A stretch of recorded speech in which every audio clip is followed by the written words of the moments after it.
21 gun salute, capo status, respectfully checking back in.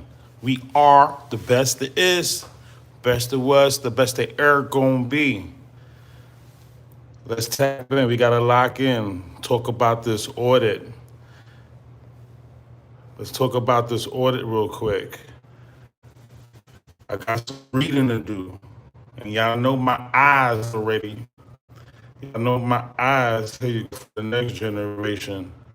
Some pages from Pac's audit.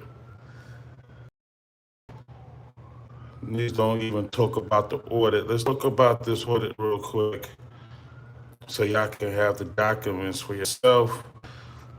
It's like I got like this certain package, I got about like 40 plus pages. I just took a couple so we could just go through this audit real quick. So y'all got some reading to do tonight. Y'all know my eyes. So Wrench Gang, anybody is even complaining, you shoot. Anybody complaining, I don't care. I know my old ass eyes. Okay, so in 1996, Tupac filed the audit on the set of Gridlock. Yasmin Fuller ran down on Kevin Hackey and Frank Alexander and said, watch him, because he just filed an audit and fired Kenner. Watch him.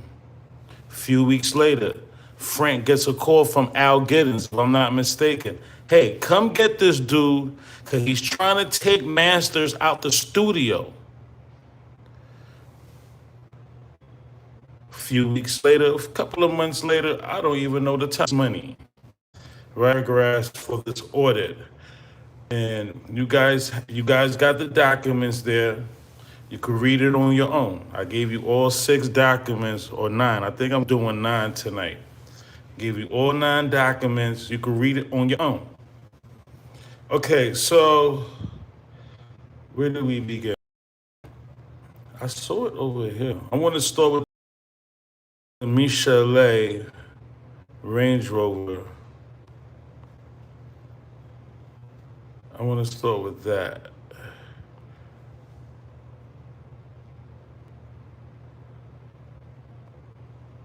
I want to start with that. Where the fuck did I see that shit? Boom, boom. I want to start with that document. Michel'le document.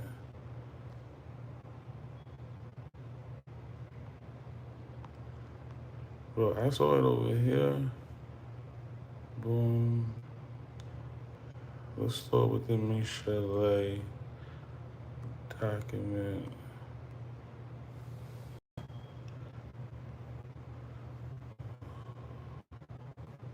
Where the fuck is the document?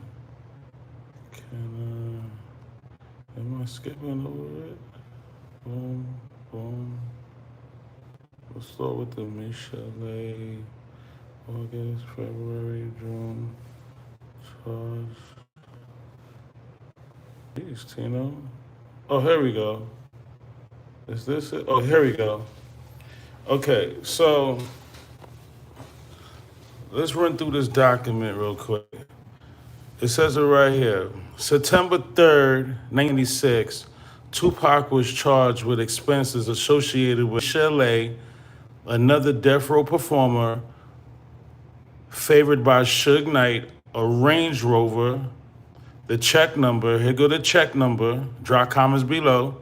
There's a check number, reference number, an amount of $1,453. It seems like Suge wasn't even fucking with her like that, and he leased it.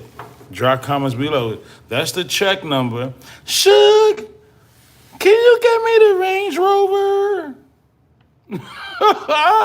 Y'all about to kill him anyway. Drop comments below in my Michel'le voice. This is September 3rd, the day before the MTV Awards. I kept talking about this the day before the MTV Awards, Suge purchased Michel'le down payment for a Range Rover. The check number is right here. And this is the day before Tupac went to New York.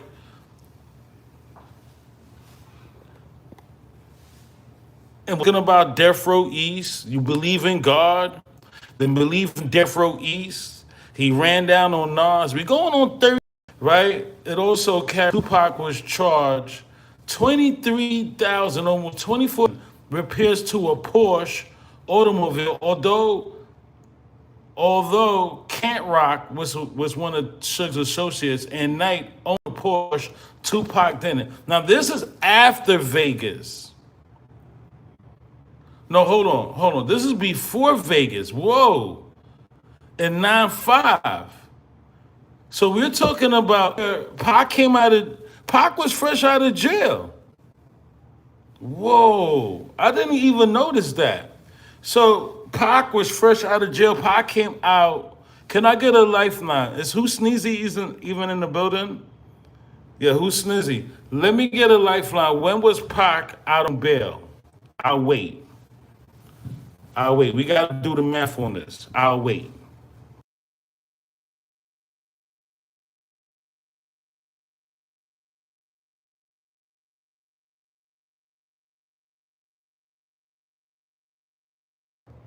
In the meantime, for me, Discretion TV, I came to work tonight, October 12th. So that must have been some Jimmy Iovine check. That must have, remember, Pac was the number. For him to be charged, and he's fresh out of jail, Pac made a lot of money for Interscope. Part of Pac's agreement with Suge and Kenner, they were supposed to, Interscope, sign over some kind of rights where Kenner was his attorney and Suge was his manager. Drop comments below. They must have did some fugazi paperwork, showed Pac part of the work, and got the me against. Remember, there was no reason for Pac to need anybody to bail him out. My ninja was the #1 artist in the world. Can we make this make sense, people? Fresh out of jail, October 12th. He's already being charged with repairs to a Porsche. Pac didn't even own a Porsche. This is what I mean. This audit was going to bring down Death Row. Well, Death Row went down anyway. Suge, Kenner, Sharit the Knight with them scamming ass bitches at.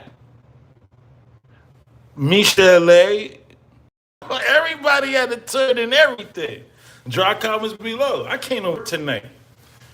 If you just tap in, we going over Pac's 9-6 audit, couple of pages out of 41 pages. I said, let me do a couple of pages. Let's take it to another level, right? In 9-6, I'm on line. In 9-6, Tupac was charged $28,000 for the purchase of a Chevy Suburban. Title to the vehicle was taken in Tupac's name initially, but was then transferred by Suge Knight to his brother-in-law Norris Anderson without any compensation to Tupac. Additionally, on 31st 9-6, Pac was charged again $51,000. Check number. Here's a check number. Remember, it was random. GH referenced another number, connection with the cost of transferring the car to Norris Anderson. Drop comments below. Wow, Suge. Wow. So let's make some sense out of this. Pac filed the audit. The audit was. Can I get a lifeline? Snizzy, you here? Let me get a lifeline. When was that audit? I think it was June 21st.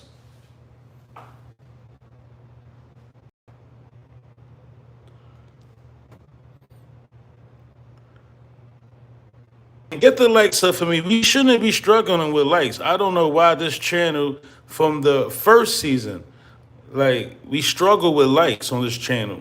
I don't know why.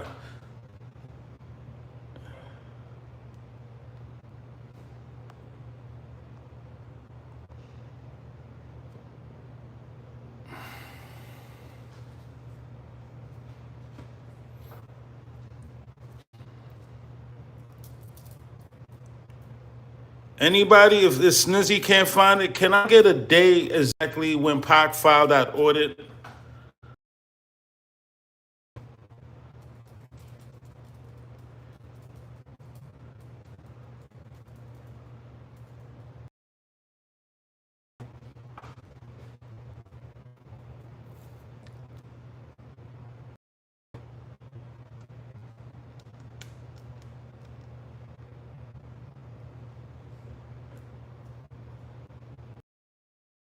I think it was June 26th, right after his birthday. His birthday is June 16th, right? Norris Anderson got a brand new.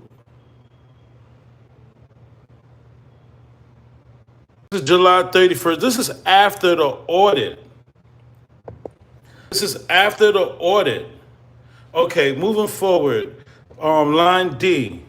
No puff on the play. On June 13th, 3 days before Pac's birthday, Pac was charged for child support. Paid to for by Nate Dogg, another Death Row performer. Here's a check number.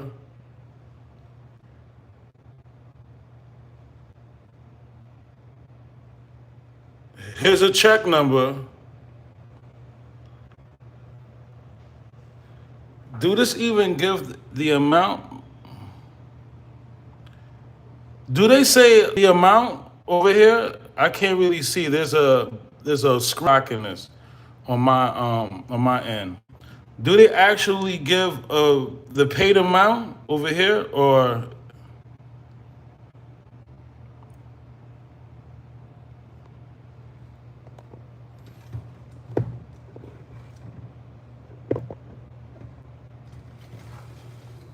it's cool? I think it's June.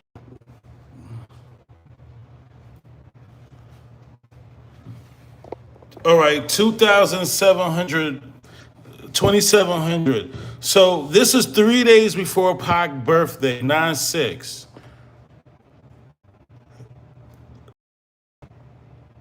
Yeah, I'm talking about the child support on line D. No puff on the play. Does it? I can't really see at the end of this bar right here. At the end of the paragraph right here, I can't really see it. Does it say a 2,700? Okay, moving forward. In 9/6, February 9/6, Tupac was charged 115,000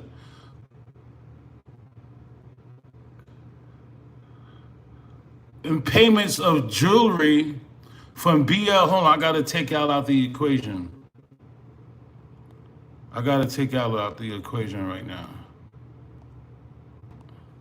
All right, so on line E, in February 9/6, Tupac was charged 115,000 of these payments to jewelry purchases from BL Diamonds in business by a close friend of Suge Knight's accountant. Here's another check number, reference numbers, and payment amount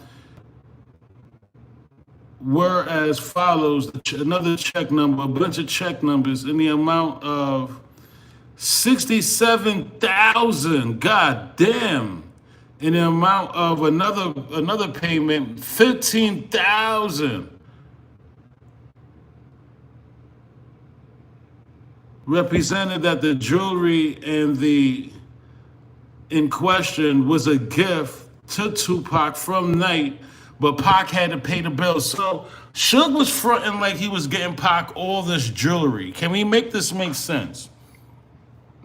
And there was being some big brother. Okay, moving forward, Tupac was charged over 100,000 for the cost of furnishing an apartment. However, upon his death, Death Row amplified the apartment and took the furniture to an closed location. Dirtbags. Drop comments below. Okay, so just moving forward, we reading this audit. Forgive me, these fucking letters are small as fuck. These fucking letters. Okay, so and Johnny J was getting robbed. Drop comments below. They was robbing Johnny J. Give me some thumbs up if you see that. Johnny J was also mentioned in the audit. Right? Hold on. There's a lot of shit I can't. All right, including Tupac and Johnny J. Jackson, a record producer who was among others producers tracks on the Gridlock soundtrack, Tupac, All Eyes on Me. Jackson has now filed a lawsuit in Superior Court alleging all this fraud and breach of contract. Johnny J alleges that blank blank money from Death Row to work, although Knight personally promised that he would pay the ninja, he ain't pay him. Yeah, so Johnny J was also mentioned in Pac's audit, and they robbed Johnny J. Okay, these niggas was that dirt.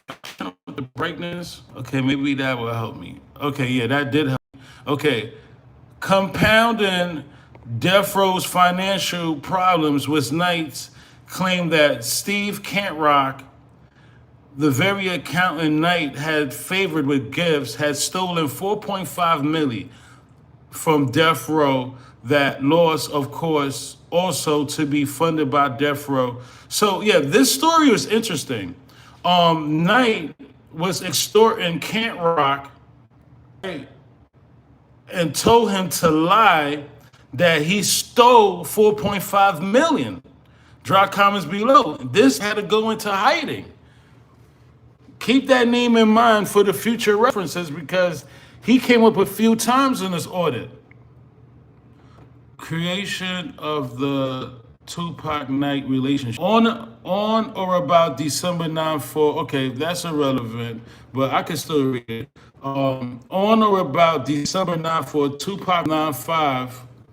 Come on, don't start this. Right? 9/5 was sentenced to a term of imprisonment to 4.5. 1.5. What? Whatever. Okay. So moving forward on line 42, I'm down here now. No puff on the replay. Although Tupac appeared, he commenced serving the time February 14th. Okay. I just want to get to the audit. On or about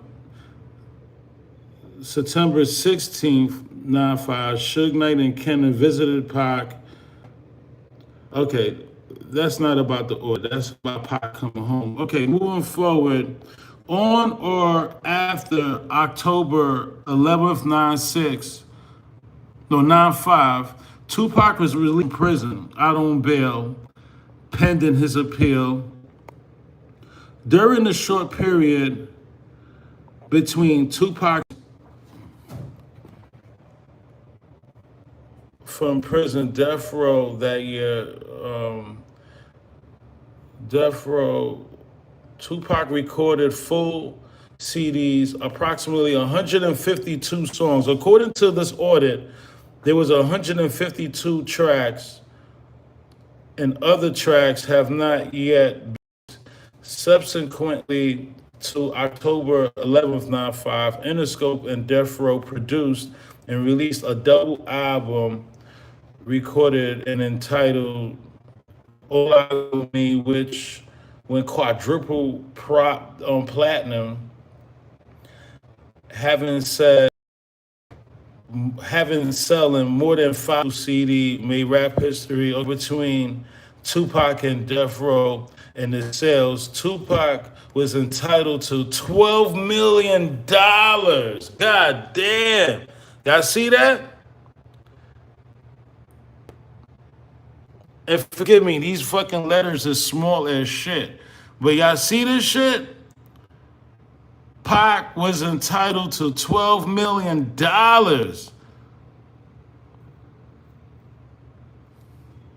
Oh, y'all can hear me? I gotta pay attention to the chat too. Right? So, hold on. Additionally, all right, hold on. Additionally, by reason of All Eyes on Me, Tupac was a $5 million advance on the next album. God damn. That's crazy. So not only did they rob Pac the 12 milli, we just talking about the All Eyes on Me check, right? That's all we talking about. The All Eyes on Me check, right? The next check they owed Pac was $5 million fucking dollars. Then during the period, hold on. I think who's sneezy. Oh, you been writing it in the chat? Is this the same shit? Thus, during the period of the time from prison until his death, Death Row owed him $17 million for just the album All Eyes on Me. Okay, what's the next line? If you wrote that line, what's the next line? 55. What about Suge Knight, PFD trial?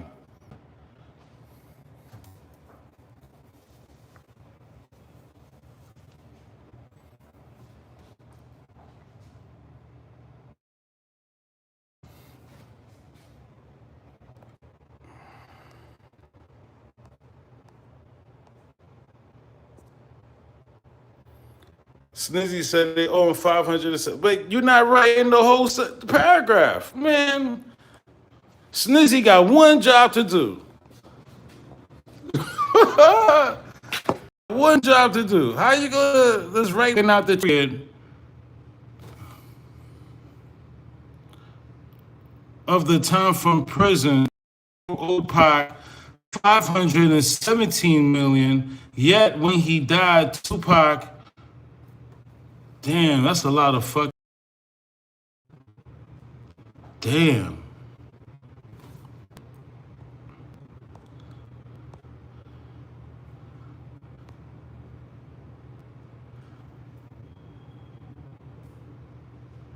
Yeah, thus during the period of the time from his release from prison until his death, Death Row owed Tupac 517 million. Yet when he died, Tupac was virtually owned almost nothing. However, owned no real estate. He owned no stocks or bonds. He owned 2 cars, one of which was compensation for his appearance in a commercial. Pac would have been a billionaire by the age of 30. Hold on, sir. Yo, okay, y'all get the idea. Moving forward, this is the Michel'le part, right? Let's talk about it. He even bought Michel'le a down payment for a Range Rover. Okay, which one is this? This one, who's Snizzy? Hit me, no puff on the play. Hit me with the top line. Oh, this is for the Chevy Suburban for Norris Anderson. This is about Norris Anderson Chevy Suburban. And the jewelry. I think I read this already. Okay, moving forward.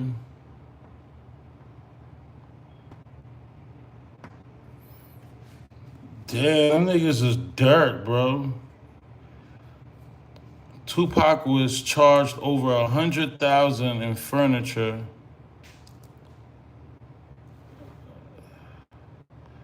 Why it seems like these things is doubled up?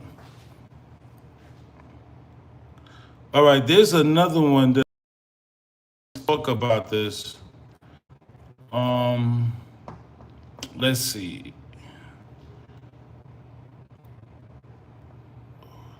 Oh, this one right here, the gang related check, right? Yo, Snizzy, hit this line, no puff on the play. This is for the gang related check.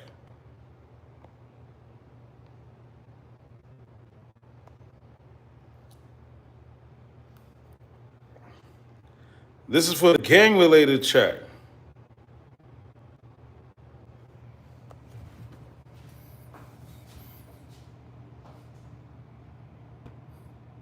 Yes, Snizzy got he got some modern laptop or some shit. I don't know. I don't know what's going on with Snizzy. He's saving my eyes. No puff on the play. They, in addition, during 9/6, Tupac was afforded the opportunity to compose musical score to a motion picture entitled "Gang Related," in which Tupac was also acting while a contract for Tupac's acting was prepared. The document expressly provided which would govern the rights of the parties as it related to the soundtrack album. Upon being given the opportunity to compose the foregoing musical score, Tupac directed Kenner to prepare the necessary contract documents. Because Kenner never prepared those documents, Tupac lost the opportunity to compose the musical score for Gang Related, as well as income he would have earned for such musical score by reason of the foregoing acts of omission and commission of the part of Kenner. Plaintiffs have damage in the sum of $20 million. I talk about this all the time. And I believe Kenner put the paperwork in for him and Suge. They not gonna let $20 million go by. Dry comments below. Them scumbags, they was not letting any of that bread go by. Them ninjas was compromising them checks and payments, right? They was not letting those checks go by anywhere. They was not. So them owing Pac over 500 milli, that's a correct amount. And I didn't even notice that until tonight, that they owe Pac over 500 milli. I would have been talking about that. I thought it was over 40 milli. Ninja, they owe Pac over 500 milli just on death row. Tupac was charged over 100,000 for the cost of furniture.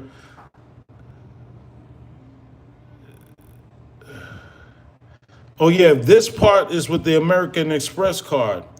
Okay, in fact, allegedly now owes American Express in excess of 1.2 million. In June 96, Tupac was charged over 5,000. All right, we know about the jewelry. All right, Tupac was charged more than 120K in rental costs for a house in Malibu, which actually occupied by Kenner and his wife, Erica Kenner. Yeah, we spoke about that. Tupac was charged over 57,000 for rentals paid by Death Row in connection with an apartment located on Wilshire Boulevard. That apartment was not occupied by Pac, but other Death Row artists. That shit is fire.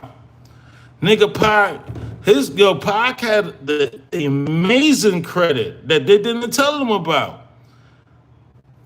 That Me Against the World, bro, he was the #1 artist in the world. The best credit, he didn't need Death Row. He didn't need him, y'all. Bro, he did not need Death Row for nothing. He was the number one artist. Me Against the World. One of the best albums recorded next to the Machiavelli album. Why would he need anyone to bail him out? All he needed somebody was to do the sign the paperwork. They had my ninja in there getting fucked with the guards, all kinds of shit. They try to say, oh, he was getting sexually violated. What? My nigga is the number one artist in the world over Bruce Springsteen.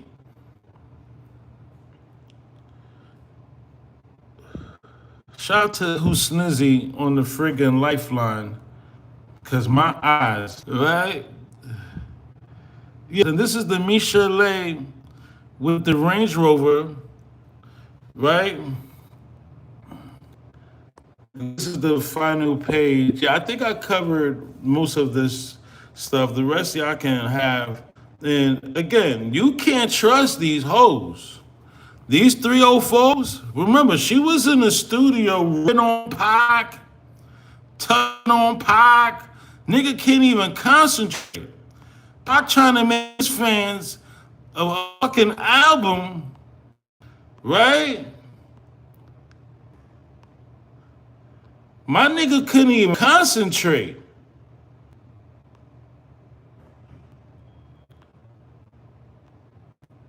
The nigga couldn't even focus. You got this fucking 304. Y'all keep saying Pac had a baby. I tell y'all all the time. Go to Michel'le house. She got everybody's baby over there.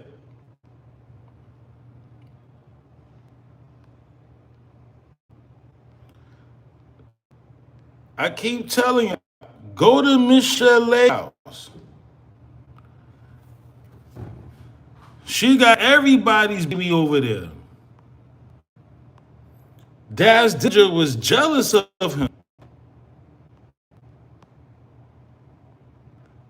I don't know why Daz was jealous. She was gonna fucking get a fucking rim a Range Rover.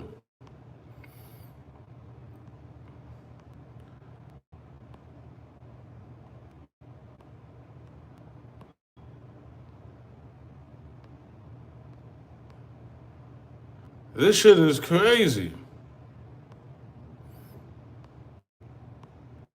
If you just tap it in, we're talking about Suge Knight buying Michel'le a Range Rover. Death Row owing Pac over $500 million.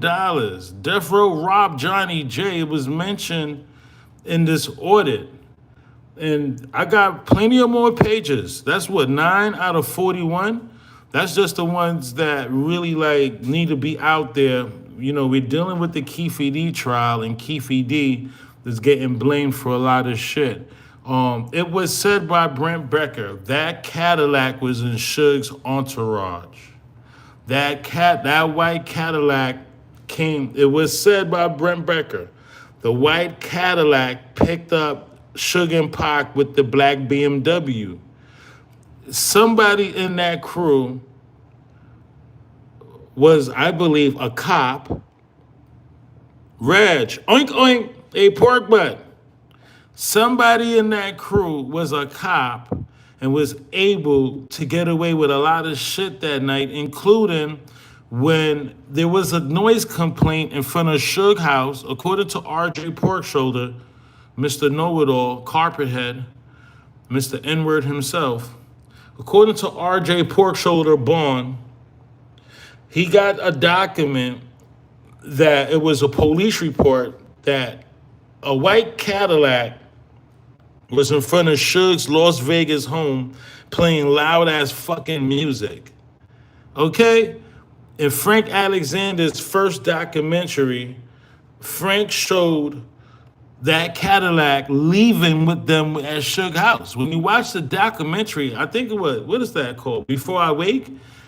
They saying, oh, we went to Suge House after the Luxor for a couple of minutes, and he don't know what Suge and Pac was talking about. Then it was time to go to 66 Deuce, and Frank Alexander shows the Cadillac. Like, why would you show the Cadillac leaving with y'all from Suge's house? Moving forward in 2026, 30 years later, Detective Brent Brecker said, listen, I got this surveillance footage of a white Cadillac and the BMW picking up Pac and Suge. Like, wait a minute. That's telling me, I'm telling y'all, that that Cadillac was already in the entourage. Drop comments below.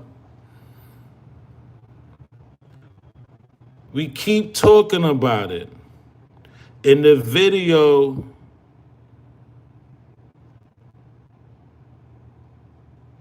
Unconditional Love, this was Suge's Cadillac.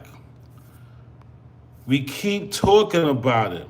Shout out to Man versus Machine. We keep talking about it. This was Suge Knight's Cadillac. I got more info on this. This was Suge Knight's white Cadillac, custom made. This was Suge Knight's. Suge owned this Cadillac. He was in jail when Reggie did the video Unconditional Love. And in the beginning of that video, they had a caller talking about, oh, is Tupac still alive? Blah, blah, blah. This was Suge's Cadillac. This was a custom-made Cadillac where they turned, if I'm not mistaken, y'all could take my word for it or not. This Cadillac, it was a four-door Cadillac. Drop comments below. Suge already told me on a phone call with one of his attorneys, I'm not going to say which one, and he said that they turned a four-door into a two-door. Okay? This Cadillac was originally a four-door. What model was this? If this was an original two-door Cadillac, what model? Okay? What model was this? They gutted red, they turned all the seats. What model comes like this? What model? Tell me the model. What model? 96 what? 94 what? A Seville? A DeVille? Like, bro, they turned a four-door into a two-door.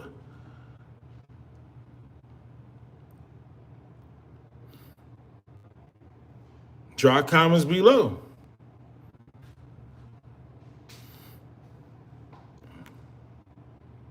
Who's snizzy? They drop in models of Cadillacs. Can you? Valley Green Giant. I don't know if you're saying that's the model of this car, and we will see a convertible Eldorado. Who's snizzy? Cause I don't got time. I already been there and done that. So if you wanna confirm these people that they saying that this is the model of the convertible, you can. I already know that this was a custom made, a four-door car turned into a two-door. And they gutted it out red, put hydraulics on it. I already know what they did to this car. They had chop shops. I think Reggie even had a car shop. I forgot the name of the car shop that Reggie had.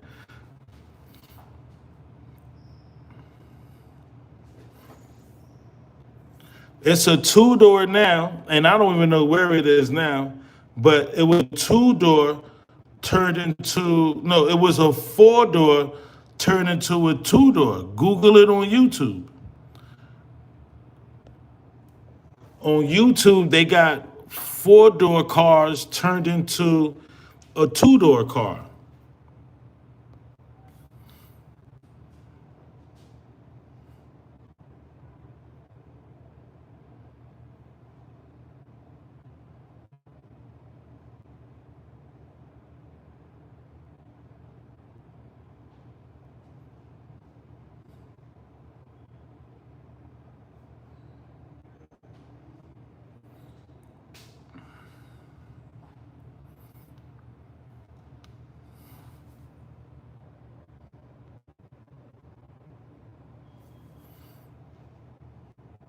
You say you see a 9.4 Cadillac Eldorado convertible?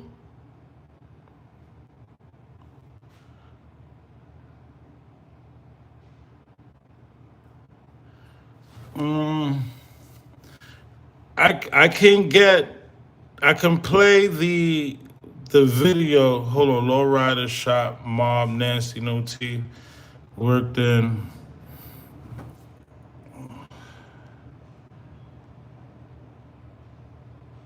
Hold on, yeah, Steve the Eldorado came in two door. They had a custom shop which did convertibles from Cali.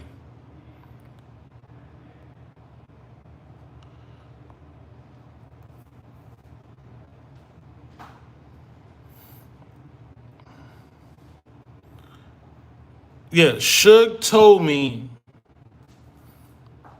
that they turned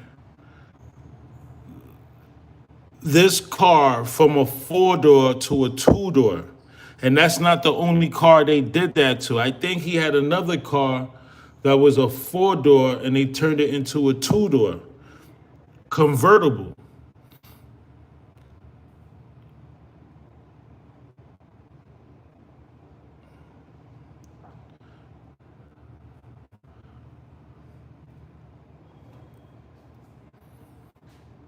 All right, hold on. Hold on. Let me the rear on the Eldorado is different from this pic. All right, thank you. The K2, the K20. Thank you. Suge might have actually told the truth for once. A sedan DeVille would have been chopped into a coupe. Cadillac did not make factory convertible Eldorado in 94. I'm telling you what the nigga told me. Bro, I'm telling you what the nigga told me. Hold on, I'm gonna try to, hold on. Y'all got, it's gonna buffer, so give me a few seconds.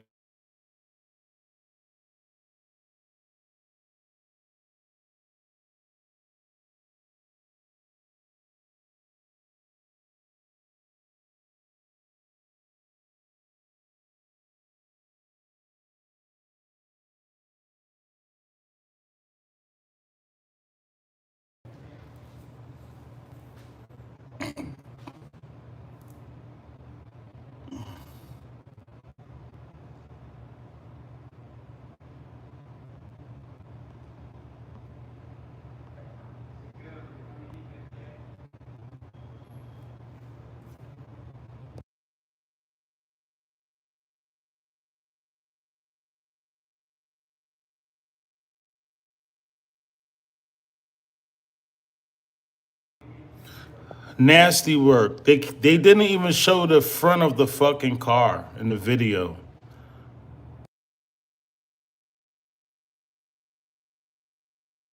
This is the closest I got to the front of the car. I'm telling you, this was originally a four door turned into a two door.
Who Snizzy said, what was the name of the whip?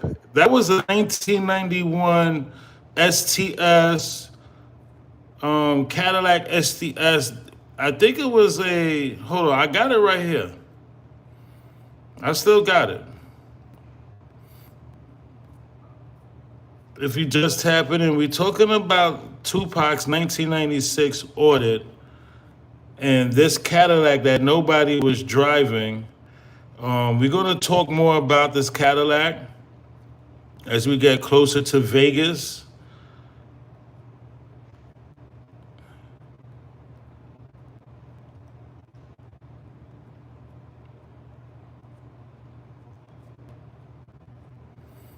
I still got. Here we go. According to the paperwork you sent me, it was this. Oh shit! It was that model. According to the paperwork you sent me.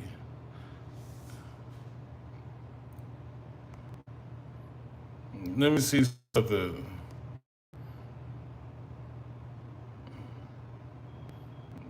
Yo, according to the paperwork, who's snizzy, the ninjas was playing hide go seek with the fucking Cadillac. Yeah, the model was a Seville 96, no, 99, 1990, a Seville 1990 four-door STS.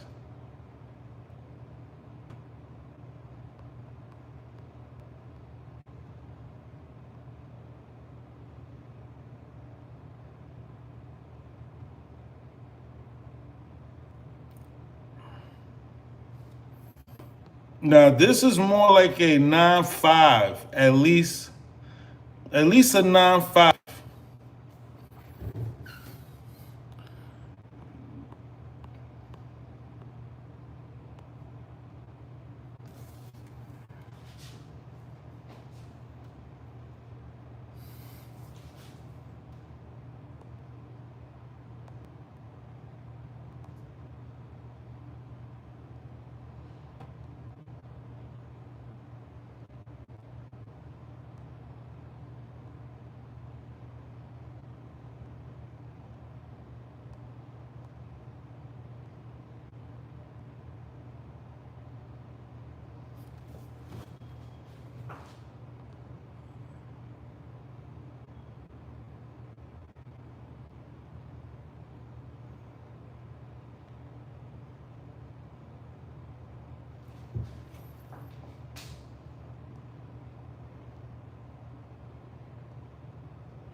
Maybe you guys can maybe you guys can actually ask Google AI, when does Suge Knight buy a white Cadillac?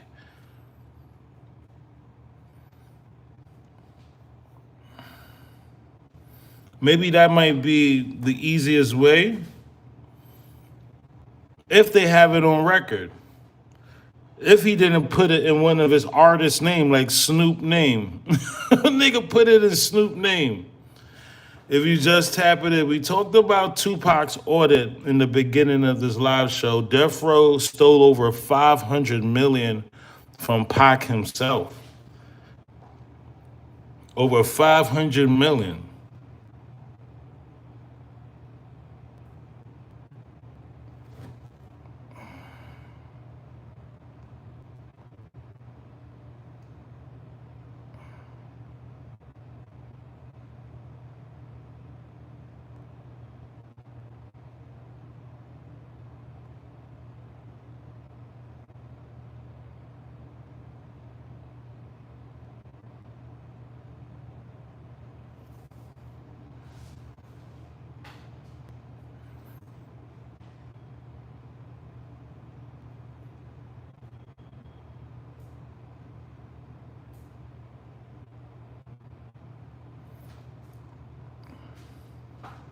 So you're saying it's a Caddy Fleetwood convertible?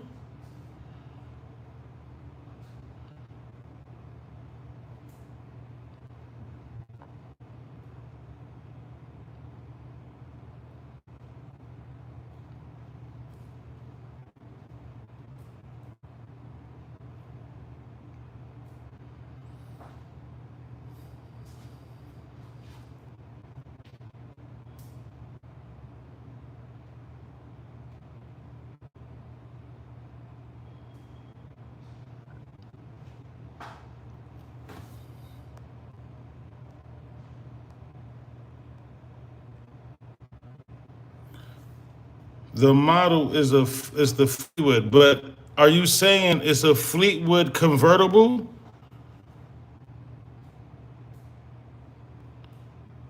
Suge just took off the top and made it a two door.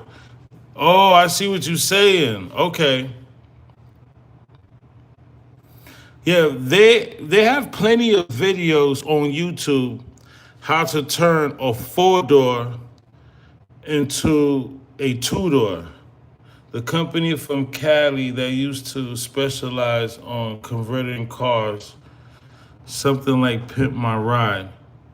They put hydraulics on this shit, and nigga never drove it.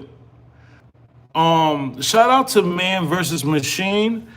Um, they had this in the beginning. Remember that video when they was dissing Dr. Dre?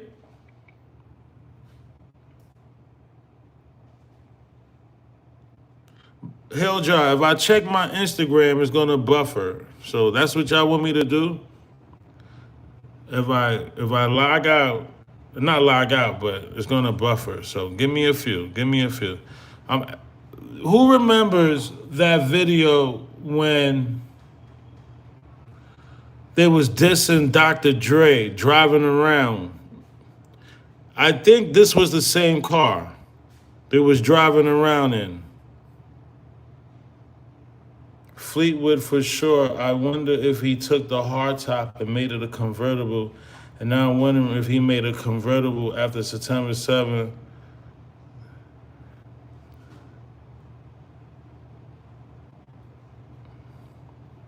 That's what we're saying, Jason. Thank you for tapping in. Jason came back late to class and figured it all out. Shout out to Jason, though. Now, that's something to think about, Jason. Tamika, that's what I've been saying the whole chat. Man, y'all crazy. Y'all niggas, I've been saying this the whole chat. You ain't hear, y'all ain't hear me? Was it on mute? Y'all niggas is crazy.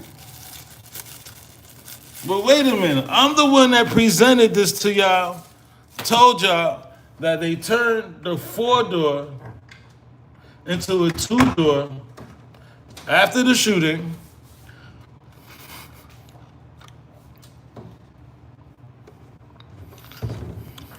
They just have love for Jason, not Val. Oh, okay.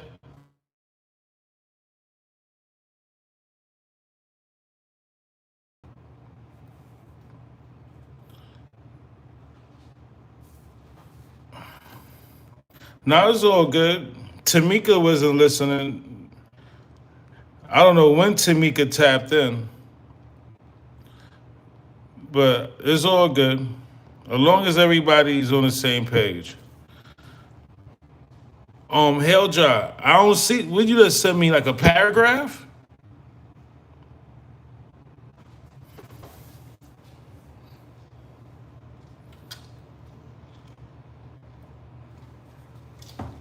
Y'all niggas is crazy.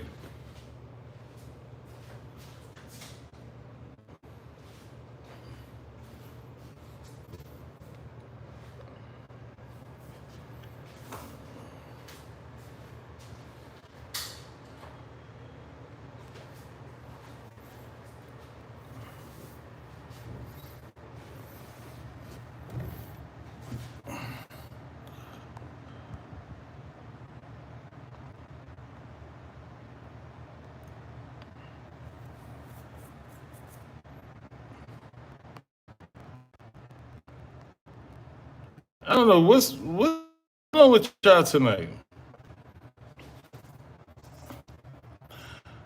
We're talking about the audit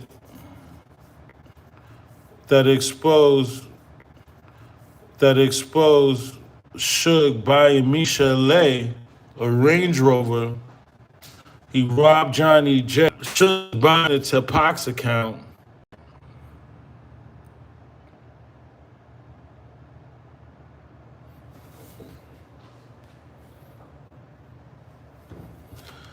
Suge was buying Pac diamonds and gold and charging it to Pac's account. Um, I believe that audit was the reason why Death Row wanted Pac gone. And Pac got whiff to the hit. Here's the documents again for you ninjas late to class. You need to come late to the class and figure it all out. There you go, the documents, so you guys could go over it again. He bought Michel'le a Range Rover. And remember, Sharita Knight also was in this audit, along with David Kenner, Sharita Knight, Norris Anderson, a couple of accountants. I was saying that, all that time she was rubbing on Pac, I think she was probably even trying to get info out of Pac or distract Pac. Something in that nature. And this audit came on the side of Gridlock was falling for them 304s. I don't think he trusted Michel'le. I just think he just wanted to hit it and quit it because of Dr. Dre. And then after the audit, what I was saying, again, since y'all wasn't trying to hear what I was trying to say, I was saying after the shoot in Vegas, there was a Cadillac that was reported, according to R.J. Bourne, R.J. Pork Shoulder. He got police report that there was a white Cadillac in front of Suge Las Vegas house playing loud music. Do anybody even remember me saying that in the chat? What I was saying was, even in Frank Alexander, Before I Wake, even in that documentary, he has a white Cadillac leaving with them from Suge House to 66 Deuce. Does anybody even remember me saying that? Then I said, after Brent Becker took the stand, he also mentioned in 2026, 30 years later, that there was a white Cadillac and BMW that picked up Pac and Suge. Does anybody even remember me saying that? After the BMW and the white Cadillac picked up Pac and Suge, the shooting happens. According to the 911 reports, they said the car was a two-door in the beginning, and they couldn't make up their mind if it was a two-door or a four-door. And then it led me to say that Suge Knight told me that he turned one of his cars into a two-door. It was originally a four-door. He said a couple of his cars, because it wasn't just this car that he turned into from a four-door to a two-door. I think it was, if I'm not mistaken, it was one of those Chevys, those throwback Chevys. I might be mistaken. There was another car he said that he turned into from a four-door to a two-door. Does anybody even remember me saying that in the chat? What I'm saying is they put this car in the video called Unconditional Love in the beginning. Does anybody even remember me saying that? that they put this car, this is the music video, Unconditional Love. And in the beginning of this video, shout out to Man versus Machine. I think that's the subscriber to my channel. He's actually a Wrench Gang member also. This Cadillac was also put not only in the beginning of Unconditional Love, where they was saying, "Oh, I think Pac is still alive. Do you have any idea if he's alive?" And the guy, I think it was Big Boy, said it doesn't matter if he's alive or not, but he's in a studio somewhere. Um, then I said that this is the same Cadillac that they was driving around dissing Dr. Dre. And does anybody even remember me saying that? And if not, I said it again so you guys can have an idea of the history and the story of this custom Cadillac that is, look, nobody ever seen this shit again. Actually, where is it? Matter of fact, you should ask Reggie.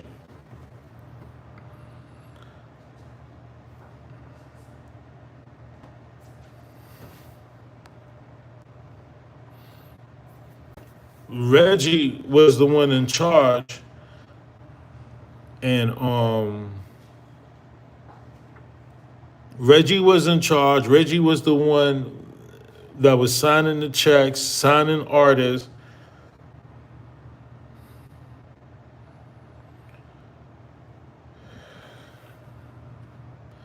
Yeah, if you just tapping in, we're talking about the audit, Tupac's audit. Wow, we could be looking at the Cadillac ever since um one of my Wrench Gang members showed me this Cadillac. I was always like, damn, could this be the actual friggin' Cadillac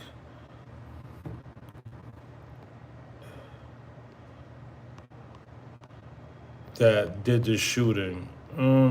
Let me see. Did I get?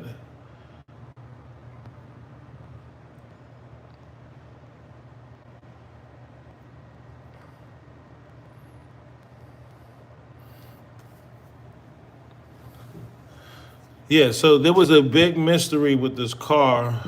Brent Becker, he said they even showed him the wrong Cadillac a day after Eleno Anderson was gone.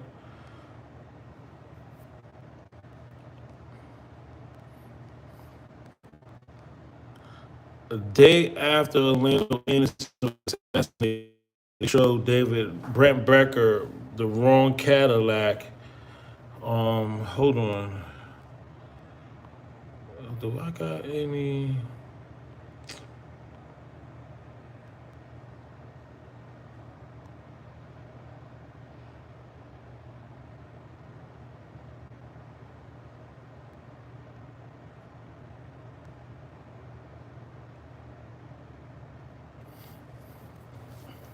It's really Suge fault why Reggie can talk the way he talks. It's really Suge Knight fault why Reggie gets away with everything. Suge let Snoop Dogg, Warren G, Trayvon Lane, K Dub, everybody who's not at trial is the reason why Suge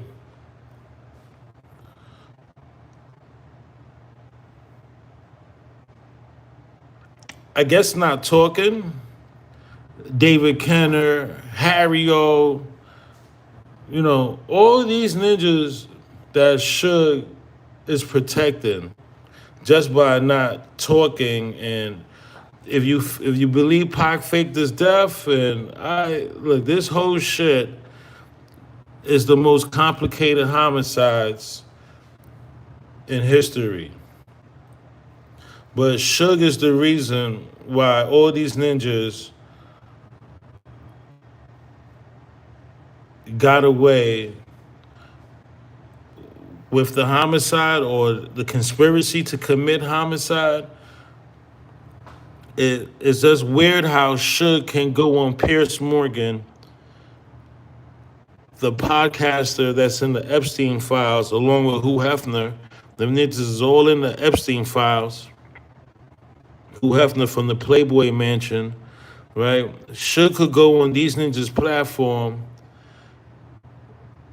and talk about all the homicide conspiracies that David Kenner, Snoop Dogg, Daz, Corrupt, Reggie Wright Jr., Reggie and his dad.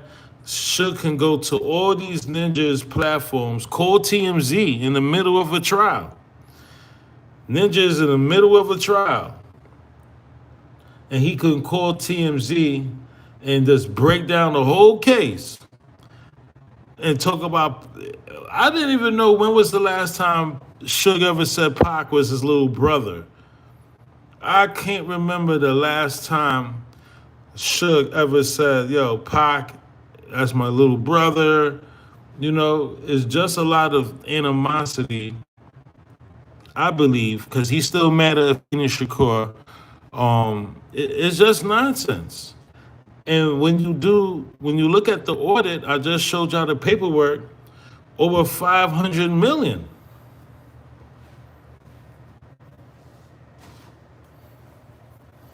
Over $500 million is missing. Damn, that's a lot of fucking money. And again, I just showed y'all 9 papers from this audit. There's a lot more in that audit. Even Johnny J. Rest in peace, Johnny J. What the fuck happened to Johnny J? I blame Reggie Wright Sr. Because if I'm not mistaken, Johnny J died a little towards the end where Suge was coming home, I believe. When did Johnny J die? Anybody got any idea?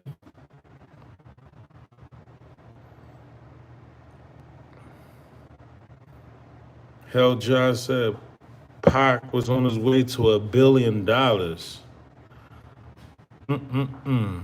Damn.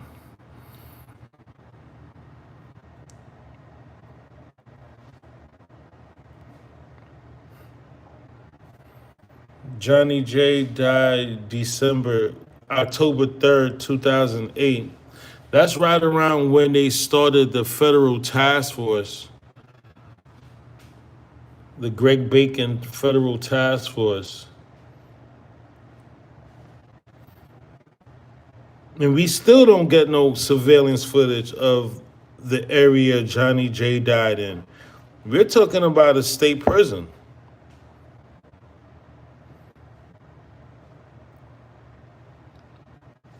We're talking about a jail out there in California where there got to be surveillance cameras.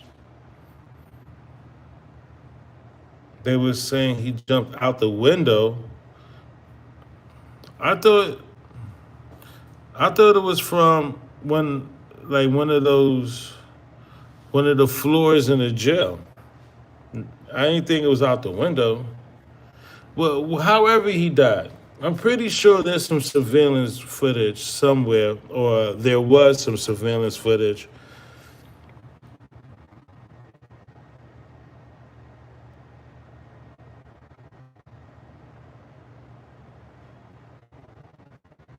At 39, for multiple blunt force injuries, falling from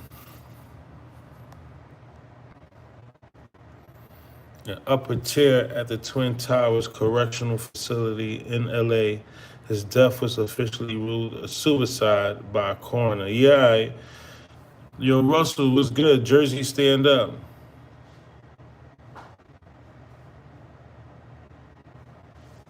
I don't think it was through the window. Who said that? Yo, Wrench Gang Russell, what's good? Jersey, stand up. Little Jones, where you heard that from? That Johnny J jumped through a window. Cause that's what I heard. Excuse the shit out of me. Well, I heard what Snizzy wrote. I heard it was from a tear. And a tear, we seen it all the times in movies. The tear is like a balcony, or the jail floor is like a big ass gym with just floors, like 2 or 3 floors. And I always thought it was one of those tears. No, it wasn't, Val. My bad, Val. Huh? Snizzy, right. Wait a minute. What's going on in the chat? What's going on? That's what you heard? You heard the window or a tear? 21 gun salute. Okay, so um again, if you just tapping in, we're talking about this purchase of Michel'le's Range Rover a day before the MTV New York. That's crazy. I mean, even though it's just like it was what I think it was like um I think purchase was like $1,000, some shit like that, 1,500. How much he spent? Yeah, 1,400. It looks like a down payment. It looks like a down payment.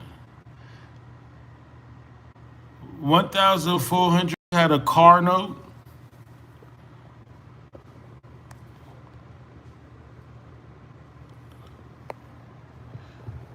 After the payment, the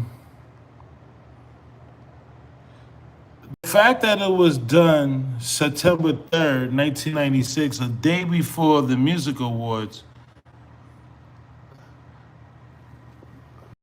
was fucking crazy, bro.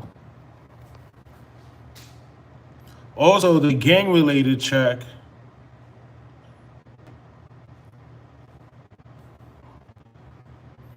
for the double album, Pac gang related check.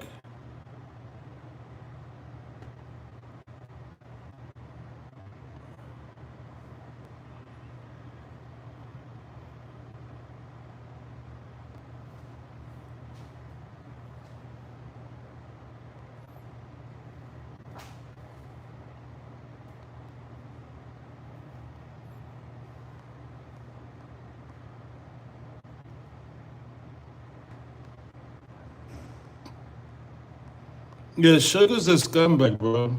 Straight scumbag.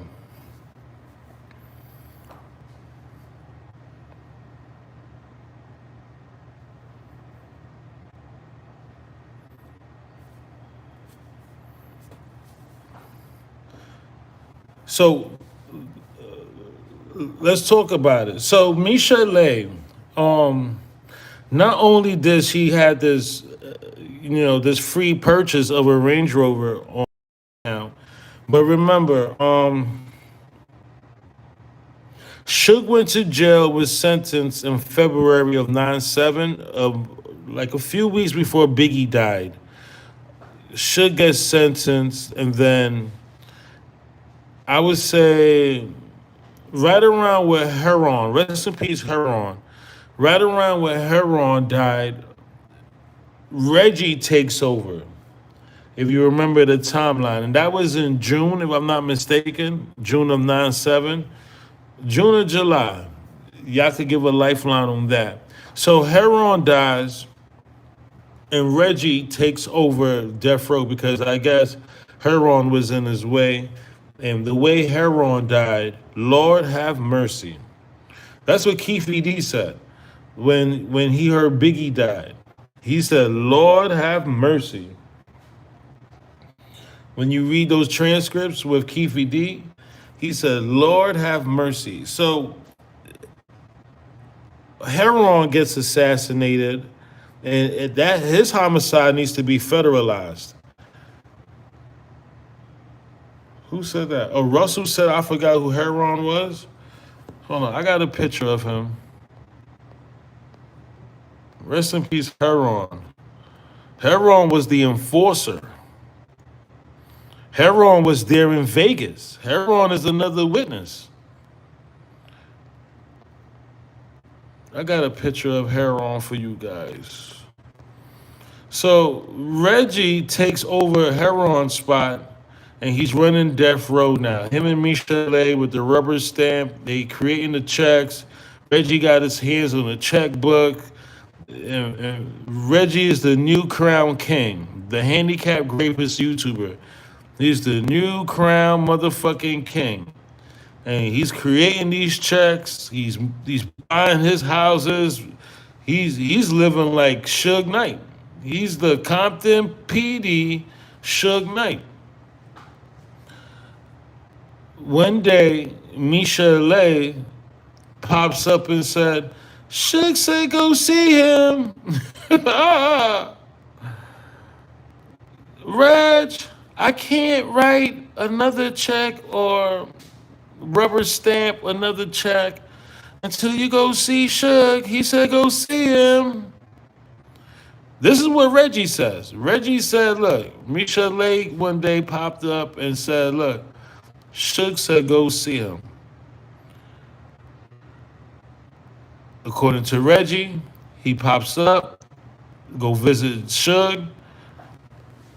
Because Reggie lied. I think he lied to the grand jury again and said every day he went to go see Suge, or he spoke to Suge every day, blah, blah, some bullshit.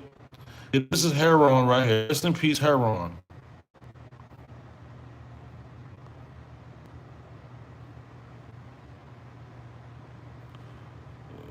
Aaron Palmer, right? According to Reggie, he said, look, Michel'le pops up on me and says, Suge said go see him. He go see Suge. Suge said, what's up? Why you, allegedly. Because these ninjas, I don't trust Suge, I don't trust Reggie. According to Mike Moore, Suge never blamed Reggie for anything the night of September 7th, right? According to Mike Moore, Reggie's dad, another oink oink, Reggie Wright Sr., said, if anything happened to Suge, my son would run the company. I don't trust, Pac, this is the week Pac fired Reggie, and we still don't know why. We can guess, but we still don't know. Only Yasmin Fuller, I guess, would know exactly why Pac fired Reggie. Reggie go see Suge, and all of a sudden it was confirmed Reggie was the new crown king from 9/7 all the way to what, 2001, 2002 when Suge came home. That's why Reggie brags and says, look, he outsold Suge on his own company. I said, Reg, what do you mean by that? He said, count up better days.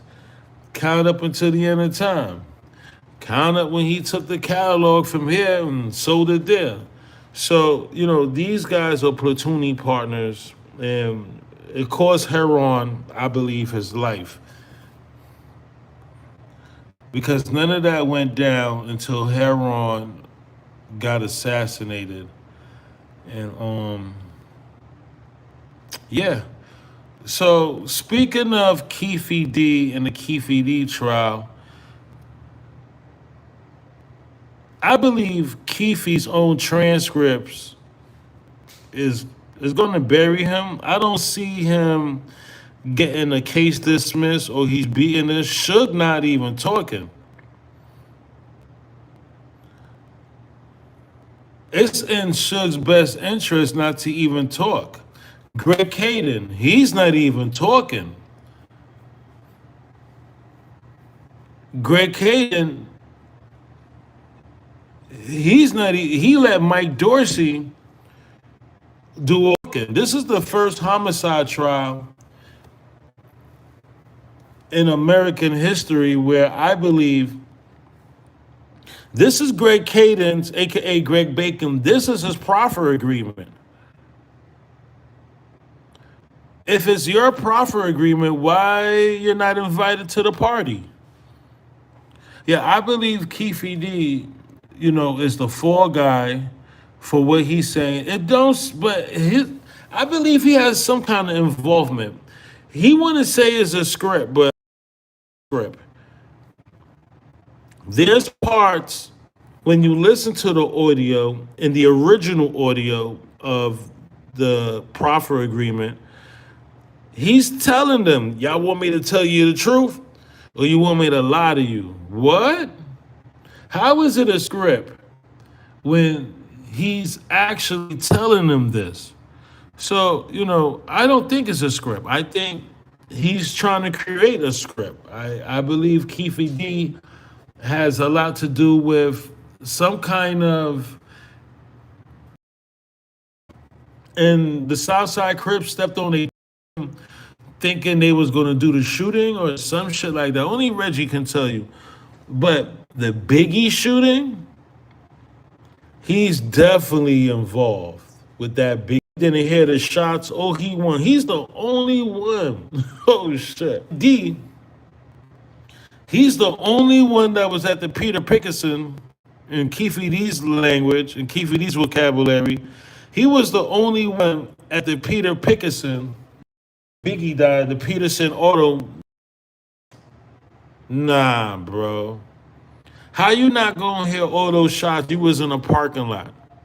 So I believe he definitely had his hands involved with Biggie. He even said it in the beginning of when Vlad and the Vlad Court of Law told him they're gonna arrest him for Pac, and they called Reggie Wright Jr. and he lost his fucking mind. So he could be in court calling Dirt Rock a rat all he want. I believe he ratted on all them motherfuckers first, because there is an interview with Greg Bacon asking him, give me 5 names of the people that heard Puffy make this $1 million offer. And he said, Dirt Rock, Corey. Right? Keefe was telling on them first. I sense how he's trying to, I don't think that was alibi. I think the alibi should have been something way different. Or take the plea. Take the plea, or he's not even, again, his attorney, Michael Scampf, is the wrong attorney. An attorney to defend Keefe. This attorney, Michael Scampf, he is the wrong attorney for this trial. He's gonna blow it for Keefe. No puff on the play. He's gonna lose this trial. The way he's moving, he don't know the questions to ask Leonard the photographer.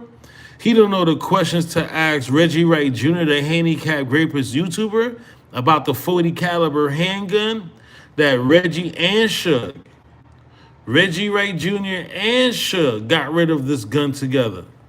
Come on, somebody. Reggie and Suge was in the Bahamas, and I guess it's the same day on their way back from the Bahamas. They check in with Keefe D and Orlando Anderson at the 60K exchange. Nah, bro. Nah.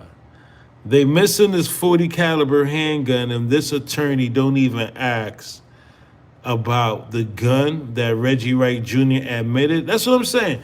Somebody said, oh, he still got time. Okay. It don't look like he's trying to. I'm saying he can always call Reggie back to the stand. If Reggie could stand up, they could always call Reggie Wright Jr. to wheel his ass back to the stand. But I don't see I don't think Michael Sam got it in him. No puff on the play. I don't think he's built like that. I don't think he's that type of attorney.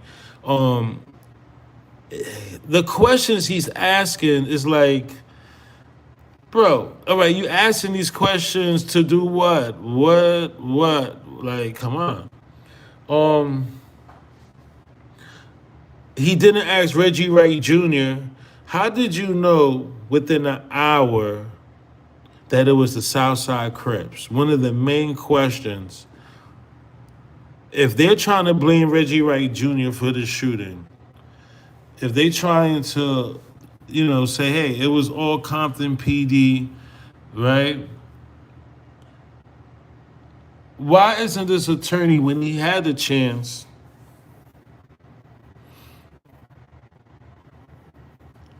just ask the basic questions? I don't know. Somebody said, oh, he still got time. Okay. Okay.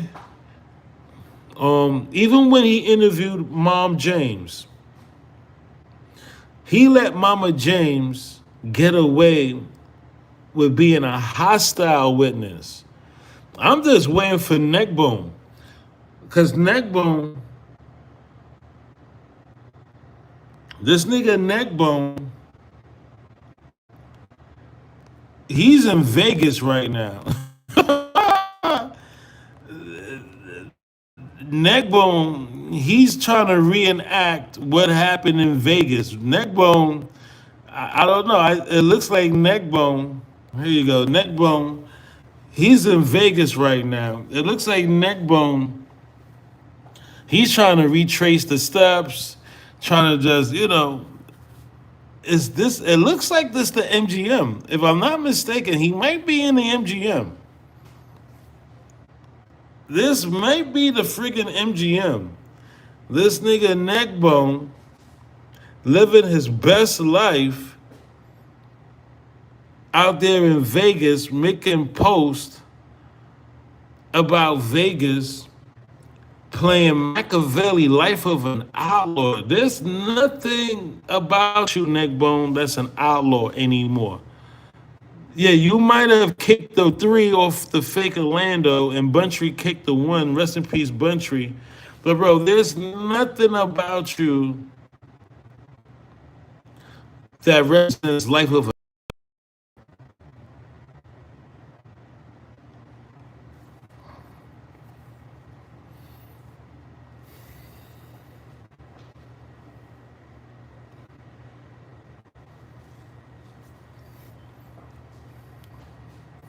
21 gun salute. Drop comments below. Yeah, Neckbone.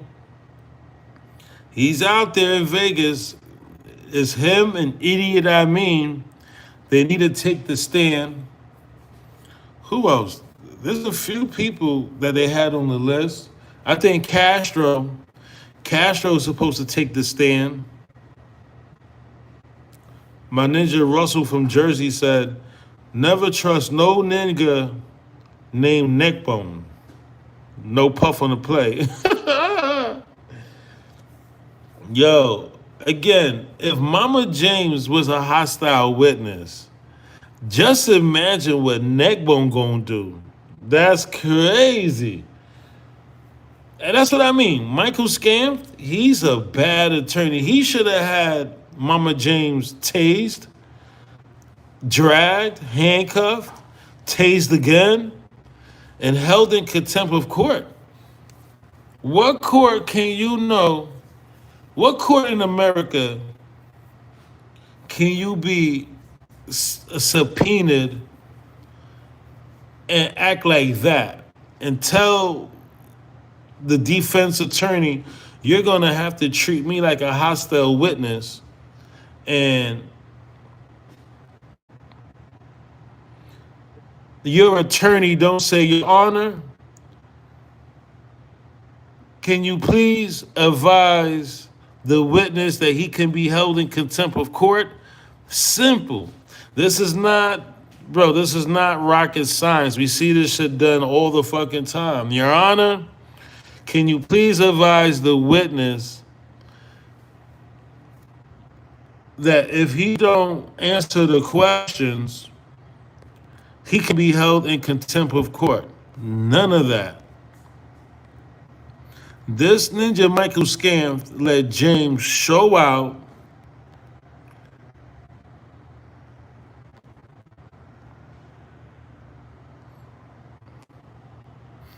right? Show that he got no teeth.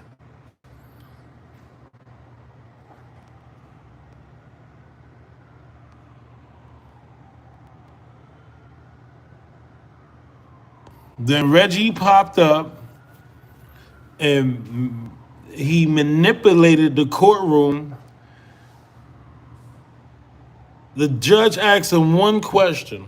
The judge asked Reggie, the handicapped rapist YouTuber, the judge asked him one question. Did Suge and you ever sign any paperwork that you were in charge? And he said, there's an artist right there that I signed. Yo, Reg is a funny motherfucker, bro. They got to win murder or whatever they did. If you believe Pac escaped or whatever, their plot was well orchestrated. Yeah, so Neckbone, he's out there in Vegas right now. He's waiting for his subpoena. He's playing it close. And again, Neckbone, he has an interesting theory. Neckbone said, listen, me and Buntree was not together. That's one. And that's a lie. Again, that's another Reggie Wright Jr., the handicapped rapist. That's another lie he told. And Michael Scamp, he didn't even ask him. So Neckbone and Buntree told you it was a shooting? What were they wearing? I mean, it's obvious Buntree was all black and James was in all white. But just to, basic questions. Basic questions, right? Because we're trying to figure out how did rest in peace Buntree, how did Buntree have time and Neckbone have time to get to 6'6" Deuce to tell Pork Butt, the handicapped rapist YouTuber, or anything about a shooting or Pac and Suge got shot?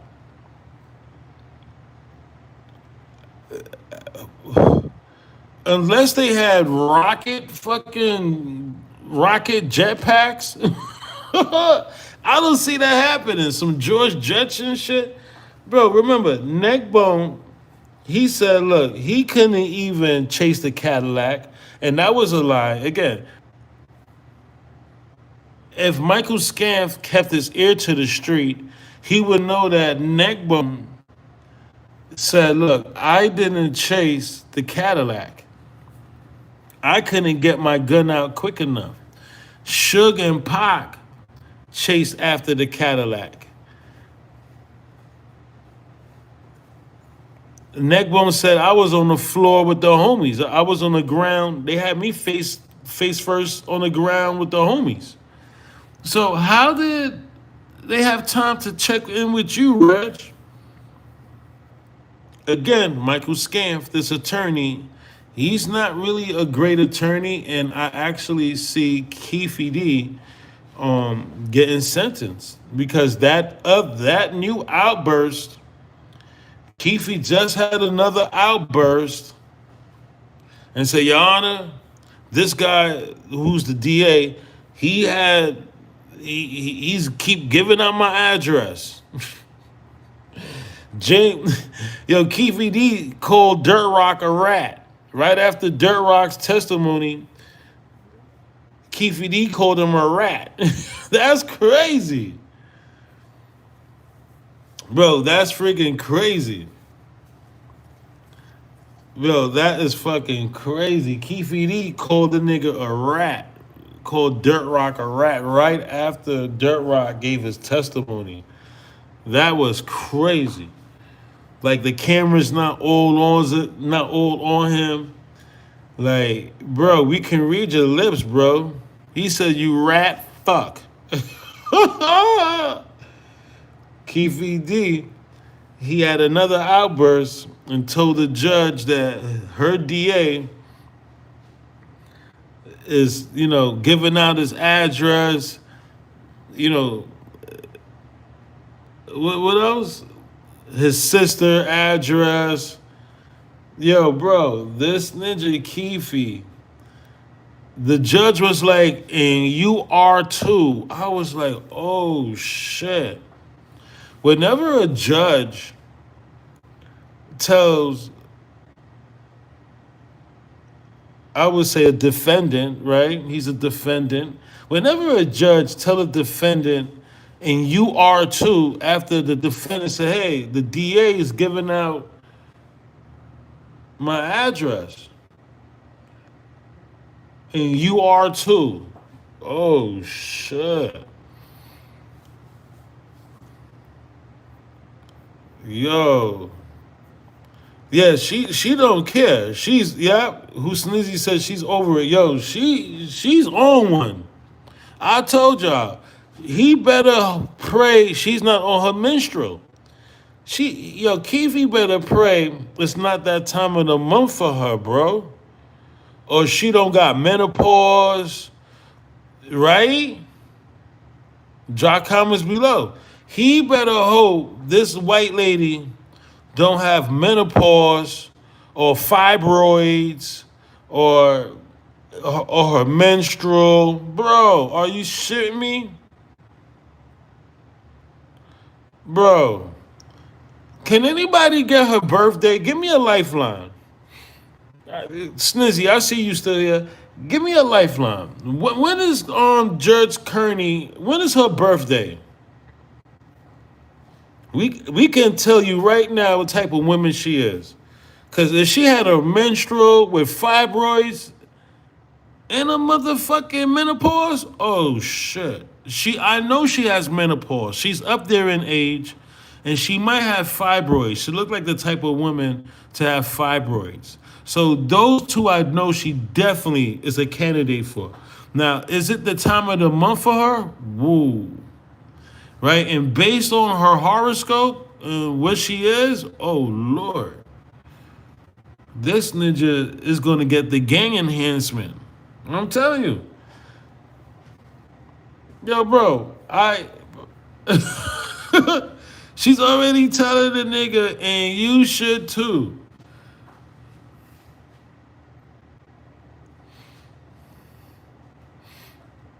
Her birthday not listed. What? That's crazy.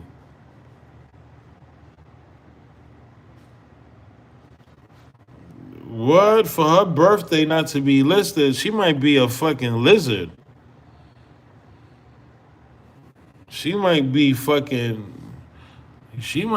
of those lizards that we read about. Mm-hmm. All judges got birthdays. What make her different? Her ass might be fucking like cloned or something. She has no emotions, bro. I'm not gonna cap. She looked drained, like she did have her period, like it was just her monthly. Her ass could have fibroids mixed with some menopause shit, right? She looked drained, like she's bleeding. Talking about, oh, if you smell bagels, it's me in the back. What? Who makes bagels at 3 in the afternoon? Knowing it was Reggie's fucking Pampers, the handicapped rapist YouTuber. Yo, knowing it was Reggie stinking up the fucking courtroom, right? I'm just saying. Oh shit. Callie here. I gotta be respectful to the women that's in the chat. I keep on forgetting there's women, grown ass women in my chat. My bad, y'all. To the ladies of discretion, 304 TV. I'm just saying, he better hope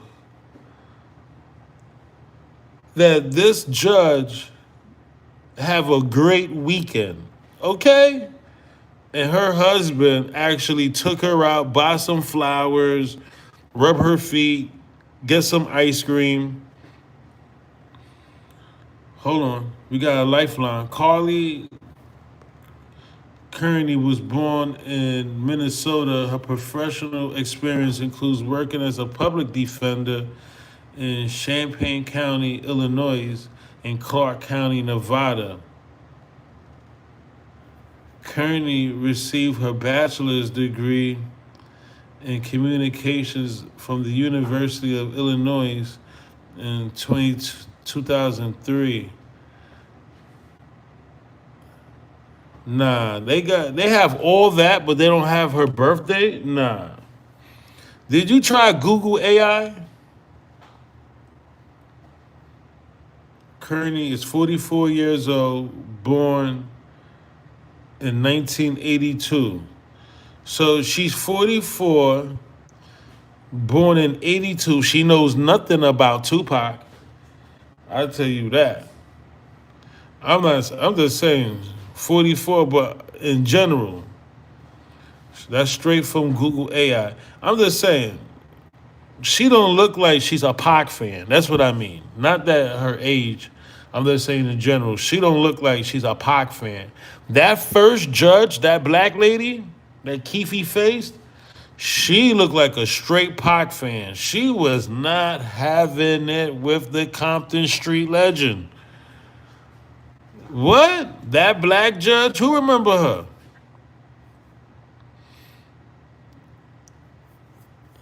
Keefe's first judge.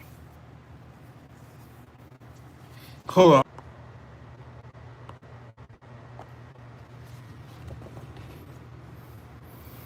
Yeah, this is the judge.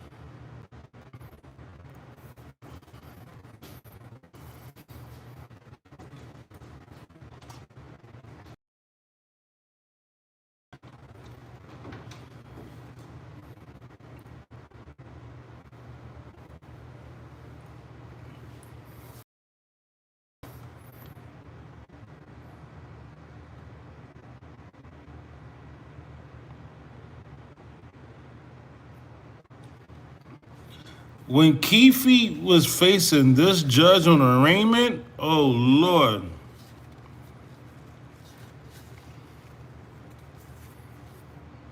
Nah, y'all know when they didn't. Again, when I go get content, she got cannons. With all due respect, ladies of discretion TV. Yeah, when I go get these lifelines for you guys, I gotta log out of the YouTube. So it's gonna seem like they shot me. But yeah, this judge, bro, when Keefe faced her, bro, it was over. It was over, bro.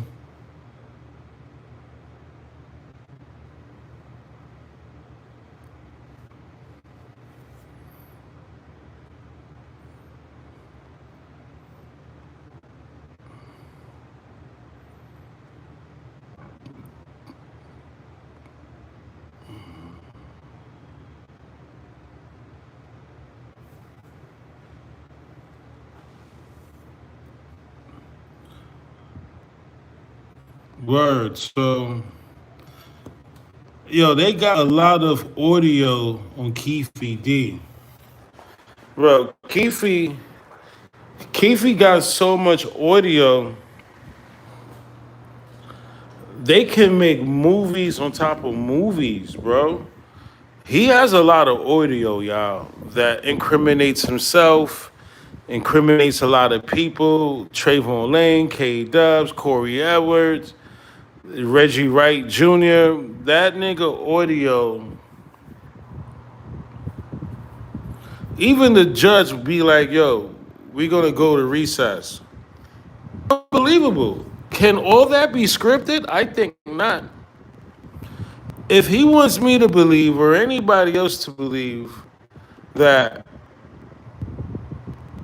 that was scripted, he's gonna have a way difficult time proving that to me, a jury, Bro, that's impossible. All that was scripted. Impossible. Bro, he had so much audio, like this shit like this. They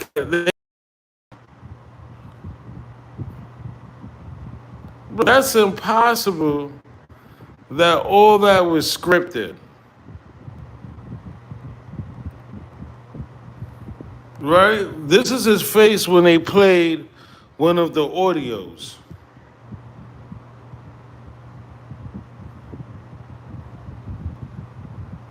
Bro, that's his face. This is his face expressions when they playing the audio.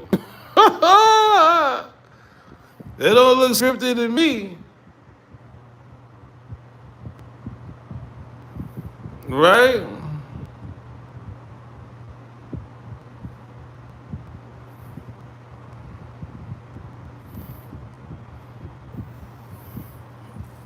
And I believe a lot of that. I believe a lot of that is from the Greg Bacon box.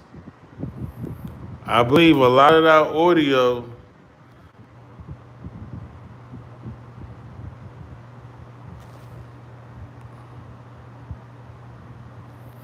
a lot of that audio they got is from Greg Caden's box, bro. A lot of that fucking audio is from Greg Caden's box, and it's just difficult to believe all that is just scripted. Like seriously, if you just tapping in, 21 Gun Salute. Yeah, I had a great live show with you guys. We talked about the money from the audit that was stolen. Get the likes up for me if you didn't like yet. Some very important documents here for people to look at. Numbers that we could probably go valid. They could give us any more deep dive insight on this audit. But in this same audit, it stated that RICO racketeering and extortion was one of the charges that Suge and Kenner could have faced. And I'm wondering, like, yo, what what measures will Suge Knight go not to face? Well, Suge and Kenner, what measures and steps will they take not to face racketeering and RICO and extortion charges and money laundering? You feel me? Like, again, Michel'le, she was definitely. I don't know. Do anybody even know when this studio session was?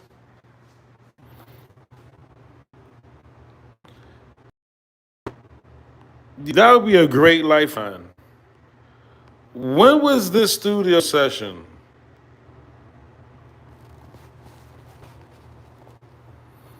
Who's Snizzy? You still here? 21 Gun Salute. Can we get a lifeline? When was this studio session? Snizzy said I could find it. Yeah, because I'm thinking maybe Suge sent her like a 304. Like, listen, distract him, find out anything from him, fucking give him a baby. Y'all keep saying Pac got a kid. Check over at Michel'le house.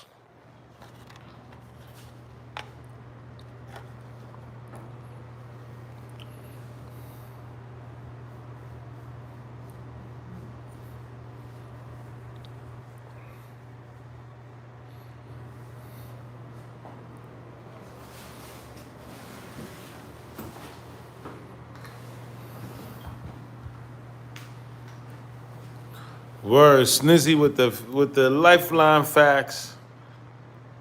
It was a song with MC Hammer. And I didn't even like the chorus. I heard the chorus. I forgot who was singing the chorus.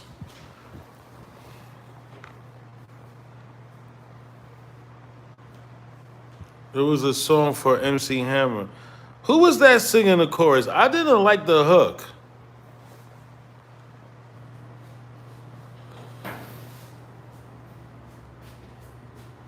It's the All Eyes on Me recording sessions. Nah, I don't think this was for All Eyes on Me. I think All Eyes on Me was already done, and Pac sold all those friggin' records.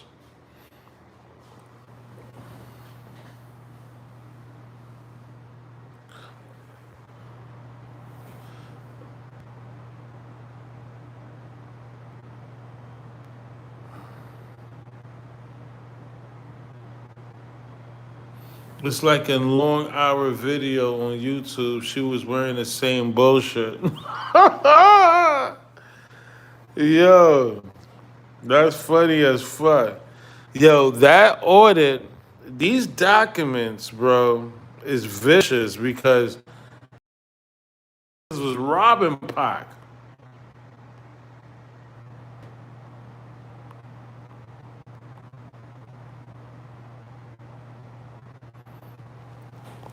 Here you go. As soon as Pac came out on bail, October '95, Tupac was charged 23,000 to repair Suge's Porsches. Damn, B. God damn.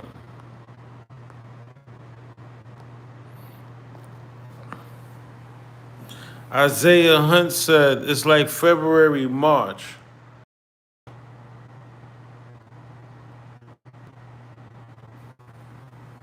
Yo, this shit hell. And nigga, I believe Death Row had access to Pac's Me Against the World account. Hold on the me, hold on. Why this shit?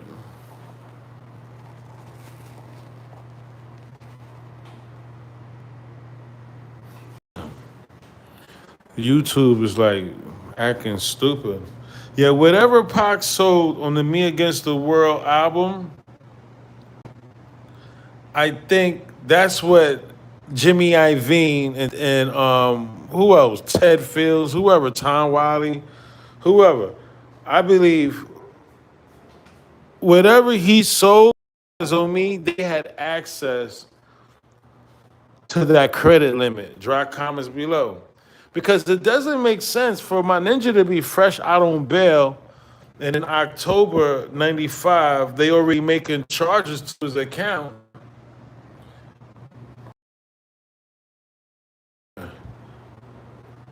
Snizzy still here? Snizzy said, "What happened to Thug Life Against the World?" Maybe Thug Life, but Me Against the World was the number one album in the world. Snizzy, copy and paste this right here for us. Line 76 and line 70, 75 and 76. Emailed you the YouTube video and photos. Yeah, I'm not playing no videos right now, but I'll try to get I'll try to get the pictures you sent.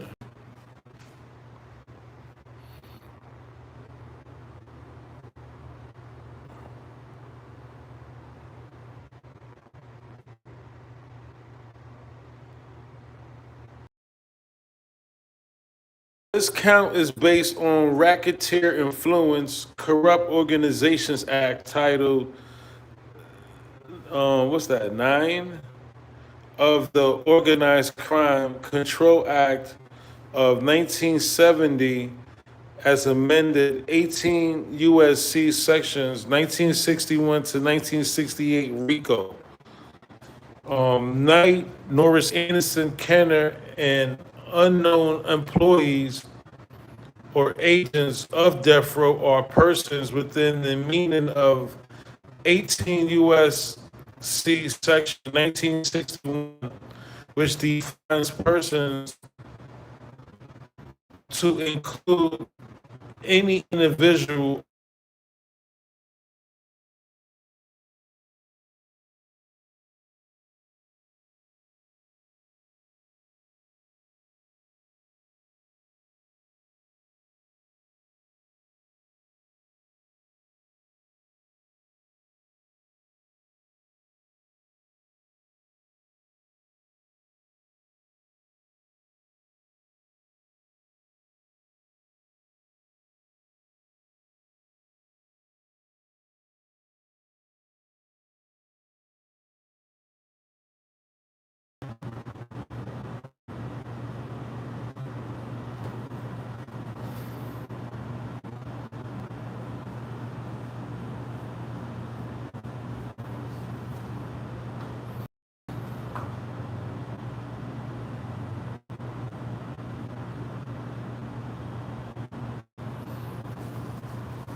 Yeah, but I don't think 21 Gun Salute. Cincy, I don't think this was the All Eyes on Me though. I think All Eyes on Me was done. I'm just saying, that track, there was nothing about that track, All Eyes on Me. I could be wrong, but she was definitely on her 304 shit. Whoever titled it All Eyes on Me, they probably, I don't know. It just looked like Pac already sold all those records.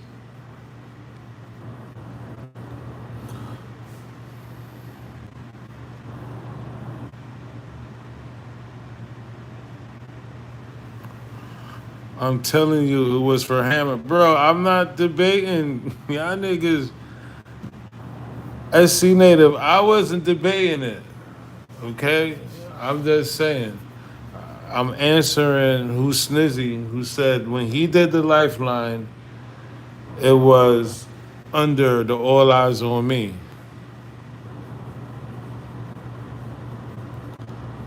SC Native, I'm not saying nothing. I get it.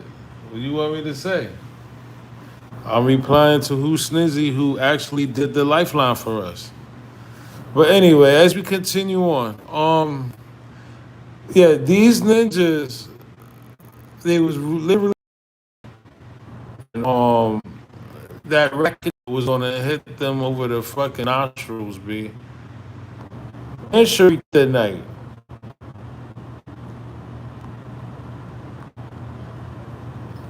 Norris Anderson,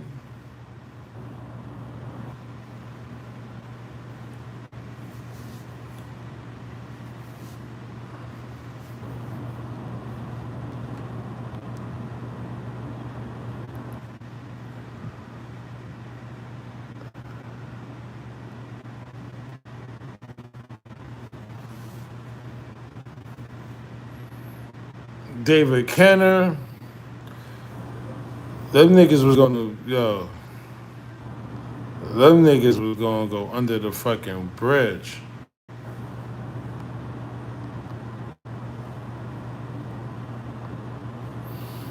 Who Snizzy said in that same video he does the bathtub photo shoot, no puff. Yeah, that was all Papa G's idea. Papa G and that drunk slut, how Dr. Dre felt when Black has dreams. Who else? Who's, I don't know for sure. I was going off the video title. Yeah, yes, Nizzy, I understand. I definitely understand. It's cool. Thank you for the lifeline, Snizzy. Who else? Yeah, definitely. Isaiah Hunt. All right, y'all. I'm about to log off. I think we did great. Covered a lot of grounds. Um, Again, over $500 million. This is definitely a $500 million robbery, according to the audit. I didn't even know that. I would have been talking about that shit. $500 million. Death Row was stealing from my nigga. $500 million. Why would Pac tell this nigga Suge that he was faking his death? I don't think if Pac faked his death, I don't think Lucifer Machiavelli salute. I don't think he would have told Suge anything. 500 Billy?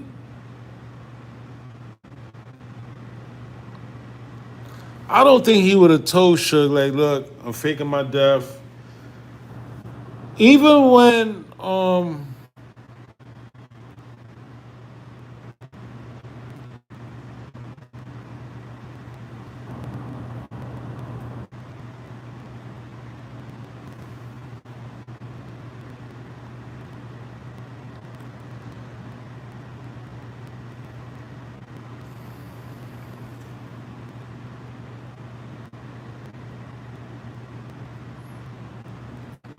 even in this footage right here, Pac was doing his own thing.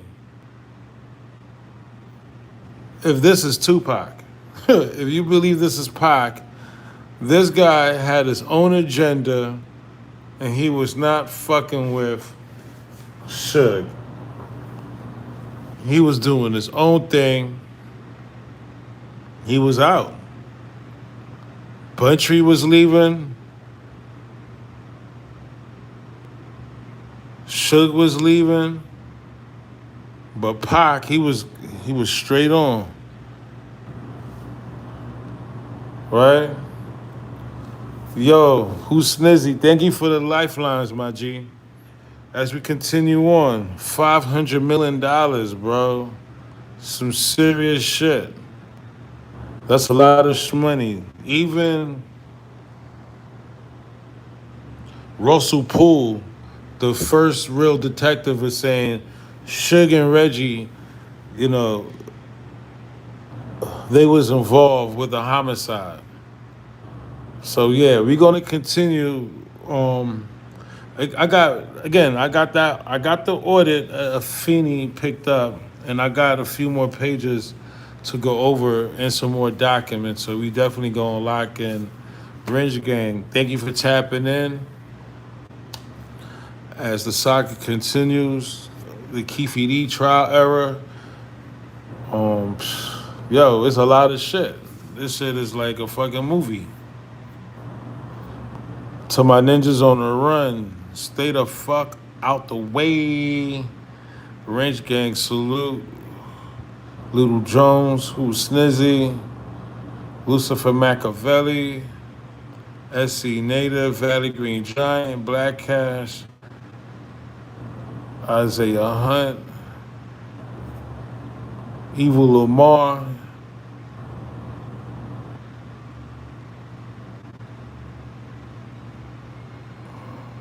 I think Callie, is she still in the building? Kev 500, Solo,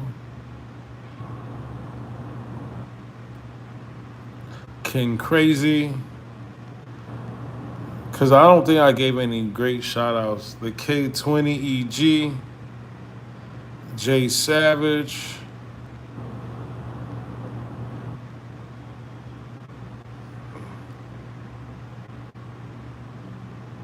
Tamika C, Solo, 21 Gun Salute. All right, y'all, we out. Callie said, yeah, I said the same damn shame. I said that earlier, damn shame. Shout out to you, Kim. Make sure y'all follow Callie, because she going to start her movement. I'm waiting for your movement, Callie. Word up.